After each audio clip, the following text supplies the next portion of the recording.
బస్సుల రేట్లు పెంచి ఇవాళ ఆడవాళ్ళు బస్సులలో వస్తే తట్టుకోలేకపోతున్నారు.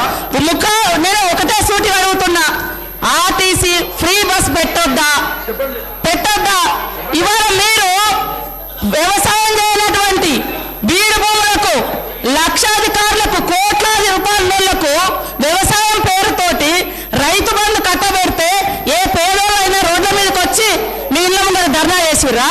ఈ రోజు ఆటోలను ముందు పెట్టి మీ అధికారం రావాలని ఎప్పుడు మీరు సెంటిమెంట్లను వాడుకొని ఒకరిని ముందు పెడతారు, ఆ తర్వాత మీరు వెనక నుంచి వస్తారు. ఇది మీ నైజం. గతంలో కూడా అగ్గిపుల్లలు దొరకక డ్రామాలు చేస్తే పాపం వేరే పిల్లలు ఆత్మహత్య చేసుకున్నారు.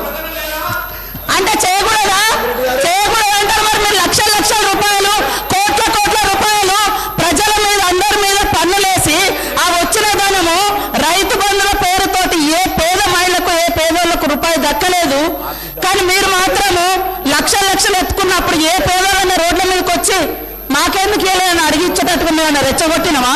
ఇవాళ అక్క చెల్లెళ్ళు అడుగుతున్నారు, నెలకు 5-6 వేలు మాకు మిగులుతున్నాయి ఆర్టీసీ బస్ తోటి. అంటే వీళ్ళు ఎందుకు తట్టుకోలేకపోతున్నారో నేను అడుగుతున్నా.